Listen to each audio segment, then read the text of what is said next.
നിങ്ങളുടെ favourite shows ഇനി ഒരിക്കലും മിസ്സാവില്ല. ഇപ്പോൾ C5 കാണും നിങ്ങളുടെ ഫേവറേറ്റ് ഷോ തികച്ചും സൗജന്യമായി. എന്റെ വിവാഹത്തെ പറ്റി ഇനി ഈ വീട്ടിൽ ആരും സംസാരിക്കണ്ട.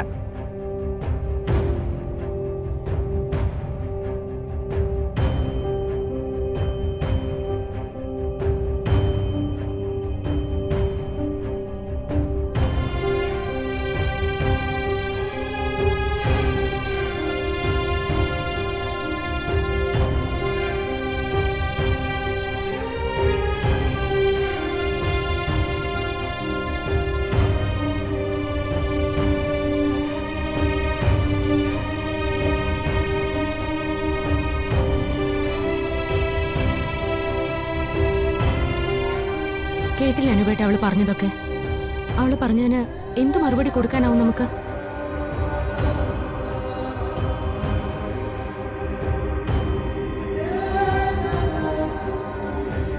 അവള് പറഞ്ഞതൊക്കെ ശരിയാ. ആദ്യം അവള് പഠിച്ചൊരു ജോലിയൊക്കെ വാങ്ങട്ടെ. നല്ലൊരു ജോലിയും ശമ്പളമൊക്കെ ആവുമ്പോ അവളുടെ വിവാഹമൊക്കെ താനെ നടന്നോളും. അതെ, ആതിര പറ്റുന്നത്രയും പഠിക്കട്ടെ. അനുപേട്ടന്റെ സ്ഥാനത്തുനിന്ന് ഞാൻ പഠിപ്പിച്ചോളാം അവളെ. നല്ലൊരു ജോലി ഞാൻ വാങ്ങിക്കൊടുക്കാം.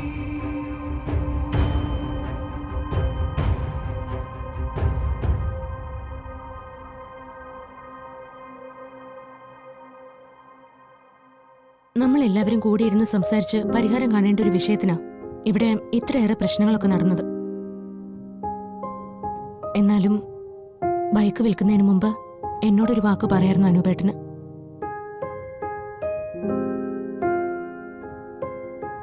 ഇനിയെങ്കിലും സ്വന്തം വീട്ടുകാരുടെ മുമ്പില് ഇതുപോലെ തല താഴ്ത്തി നിൽക്കേണ്ടി വരരുത് അനുപേട്ടന്. അത് ഏറ്റവും വിഷമമുണ്ടാക്കുന്നത് എനിക്കാ.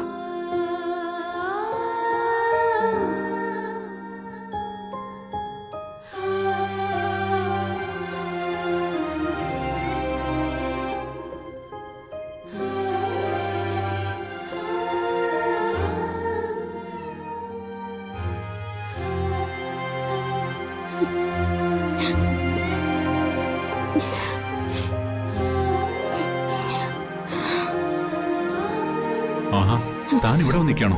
ഞാൻ ഉണ്ടല്ലോ നോക്കി. അല്ല, സന്ധ്യ ഡോക്ടർ ഇവിടെ? താൻ കരയാണോ? എന്താ അർച്ചന, എന്തു പറ്റി? ഞാൻ ഓരോന്നോർത്ത്. എന്തായാലും ഇതെങ്ങനെയൊക്കെയോ അങ്ങ് അവസാനിച്ചു. ആ അജയൻ വരാത്തോണ്ടാ ഇത് മുടങ്ങിയത്. ഇതിലൊരു തീരുമാനമായ സ്ഥിതിക്ക് ഇനി എത്രയും വേഗം സന്ദീപിനെ നമുക്ക് കണ്ടുപിടിക്കണം. ഇനി വെപ്രാളപ്പെടേണ്ട കാര്യമൊന്നുമില്ല സച്ചേട്ടാ. സന്ദീപിനെ ഞാൻ കണ്ടു. അവനിപ്പോ സുരക്ഷിതമായൊരു സ്ഥലത്തുണ്ട്. എവിടെ എവിടെ വെച്ചാ അവനെ കണ്ടത്? എവിടെയായിരുന്നു അവൻ? താനൊന്നും ചോദിച്ചില്ലേ? അനഘയോ, അവളും ഉണ്ടായിരുന്നോ? ഞാൻ എല്ലാം പറയാം. സച്ചേട്ടൻ സമാധാനത്തോടെ ഒന്ന് കേൾക്കണം. എന്താ അർച്ചന, വേറെന്തെങ്കിലും പ്രശ്നമുണ്ടോ?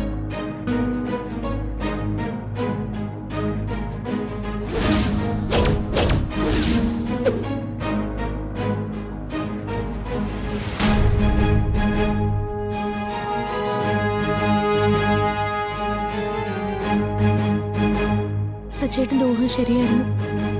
അജയനാ സന്ദീപിനെ.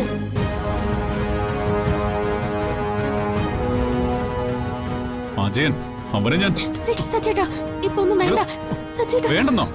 എന്റെ അനിയനെ ഇത്ര ഉപദ്രവിച്ച അവനെ ഞാൻ വെറുതെ വിടണമെന്നാണോ താൻ പറയുന്നത്? വെറുതെ വിടണമെന്നല്ല, ഇപ്പൊ സച്ചേട്ട പോണ്ടെന്നാ ഞാൻ പറഞ്ഞത്. അർച്ചന, എന്നെ തടയണ്ട. അവൻ എവിടെ ആയിരുന്നാലും അവനെ ഞാൻ കണ്ടുപിടിക്കും. ഇതിനൊക്കെ പകരം വീട്ടുക ഞാൻ ചെയ്യും. അവന് കിട്ടേണ്ടത് കിട്ടിക്കഴിഞ്ഞു സച്ചേട്ടാ.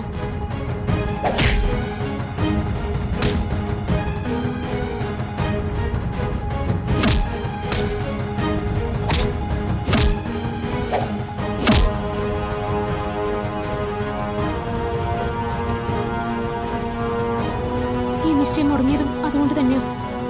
അജയനെ പിടിച്ചു വെക്കണം, ഈ നിശ്ചയം മുടക്കണം എന്നൊരു ഉദ്ദേശം മാത്രമേ എനിക്കുണ്ടായിരുന്നുള്ളൂ. അജയനെ പിന്തുടർന്ന് അവിടെ എത്തിയപ്പോഴാ സന്ദീപിനെ കണ്ടത്. സന്ദീപിനെ അടുത്തുള്ളൊരു ഹോസ്പിറ്റലിലാക്കിയിട്ടാണ് ഞാൻ വരുന്നത്. ഹോസ്പിറ്റലിലോ? അവനെന്തെങ്കിലും? കുഴപ്പമൊന്നുമില്ല. തൽക്കാലം അവന്റെ ഒരു ഫ്രണ്ട് ഉണ്ട് അവിടെ. നമുക്ക് വേഗം അങ്ങോട്ട് പോണം. ഒറ്റയ്ക്കല്ലായിരുന്നു. ഡോക്ടർ സന്ധ്യയും ഡോക്ടർ അബ്ദുൽ ഖാദറിനെ കൂടി സഹായം ഉണ്ടായിരുന്നു. എല്ലാം ഒരു നിമിത്തങ്ങളാ സച്ചേട്ടാ. നിശ്ചയം മുടക്കാൻ ഞാൻ അജയന്റെ പിന്നാലെ പോയതും സന്ദീപിനെ കണ്ടതും രക്ഷപ്പെടുത്തിയതും ഇവിടെ നിശ്ചയം മുടങ്ങിയതും എല്ലാം നിമിത്തങ്ങളാ. അതേ നിമിത്തം തന്നെ അനഘയും കണ്ടെത്തി. അതെ സച്ചേട്ടാ, അനഘയും വന്നിട്ടുണ്ട്. അവള് ഏതൊരു ടൂറിലായിരുന്നെന്ന് തോന്നുന്നു. അതിനുള്ള ശിക്ഷ എന്താണെന്ന് അച്ഛൻ തന്നെ തീരുമാനിക്കട്ടെ.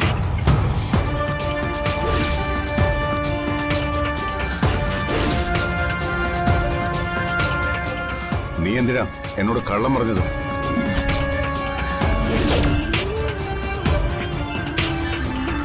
ഇവള് വിളിച്ചിരുന്നുവെന്നും ഇവളുടെ കൂടെ സന്ദീപ് ഉണ്ടെന്നും കള്ളം പറഞ്ഞത് എന്തിനാണെന്ന്? അത് അച്ഛാ, സന്ദീപിനെ എനിക്കും കാണാതായതുകൊണ്ട് അച്ഛന് വയ്യാതായെന്നറിഞ്ഞപ്പോ ഒന്ന് ആശ്വസിപ്പിക്കാനായിട്ട്.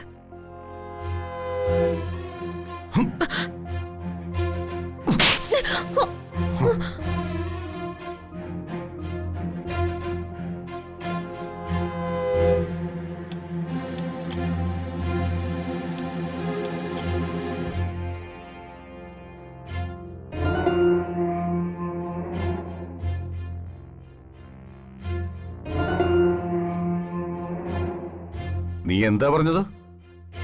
ഇവിടെ നടന്നൊന്നും നീ അറിഞ്ഞില്ലെന്നോ? നിന്റെ ചേച്ചിയോട് ചോദിക്കേ, അവള് പറഞ്ഞുതരും ഇവിടെ എന്താ നടന്നതെന്ന്.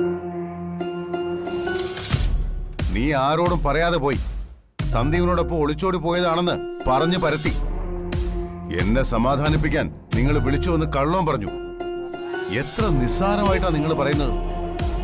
ഇപ്പൊ നിനക്ക് തന്ന അടിയുടെ പകുതി നിന്റെ ചേച്ചിക്കും കൂടി അവകാശപ്പെട്ടതാ. അന്ന് താൽക്കാലികമായ ആശ്വസിച്ചെങ്കിലും ഇന്ന് അതിനപ്പുറം സമാധാനക്കേടായില്ലേ? സന്ദീപിനെ കുറിച്ച് ഇപ്പോഴും ഒരു അറിവുമില്ലല്ലോ.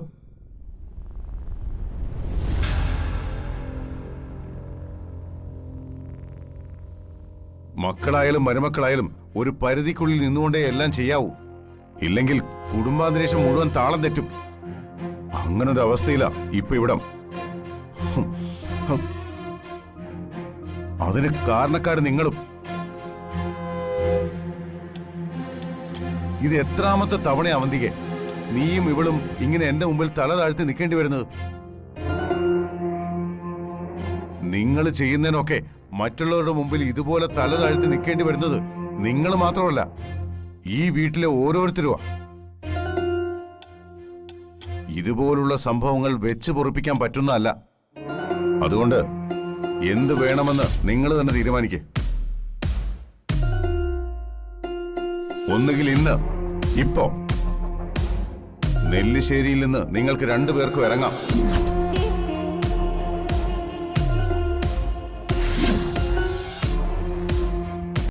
ഡൗൺലോഡ് ചെയ്യൂ C5 ആപ്പ്. കാണൂ എല്ലാ എപ്പിസോഡുകളും സൗജന്യമായി.